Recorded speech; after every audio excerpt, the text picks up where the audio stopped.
చపాతీలోకి రోటీలోకి ఎప్పుడు చేసే కర్రీ కాకుండా నేను ఈసారి రాజ్మా మసాలా కర్రీ చేశానండి. చాలా అంటే చాలా టేస్ట్గా ఉంది. ఈ రాజ్మా ఏంటంటే మనం ఎప్పటిలా కాకుండా ఆలుతోటి పప్పుతోటి అలా చేసుకుంటాం కదా చపాతీలోకి ఏదైనా కర్రీ, అలా కాకుండా ఇలా రాజ్మాతో చేయండి, చాలా బాగుంటుంది.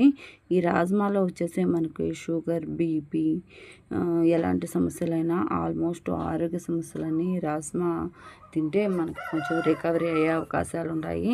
అప్పుడప్పుడైనా ఇలా రాజ్మా కర్రీని చేసుకోండి, చాలా అంటే చాలా టేస్టీగా ఉంటుంది.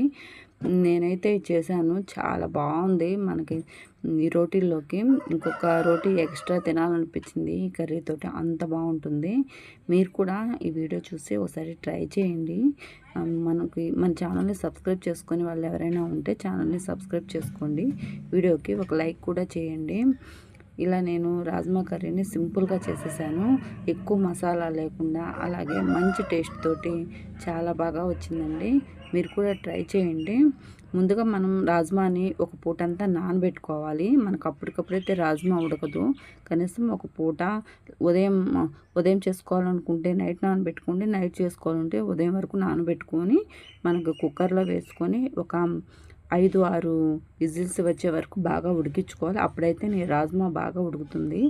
అలా మెత్తగా ఉడికిన వాటిని మనం వేసుకోవాలి. పప్పులుగా వేసుకుంటే బాగుండదు, అవి ఎక్కువగా ఉడకవు, మనకి కర్రీలో కూడా బాగుండవు. ఎక్కువసేపు మనం ఉడికించుకోవాలి. 5-6 విజిల్స్ కంపల్సరీ వచ్చేలాగా ఉడికించుకోండి. నేనైతే 6 విజిల్స్ వచ్చే వరకు ఉడికించుకున్నాను. చాలా బాగా వచ్చింది ఈ కర్రీ. మీరు కూడా ట్రై చేయండి, చాలా బాగుంటుంది. వీడియోని ఫుల్గా చూడండి, వీడియోని చూస్తూ ట్రై చేయండి, మీకు కూడా అంతే టేస్ట్తో వస్తుంది.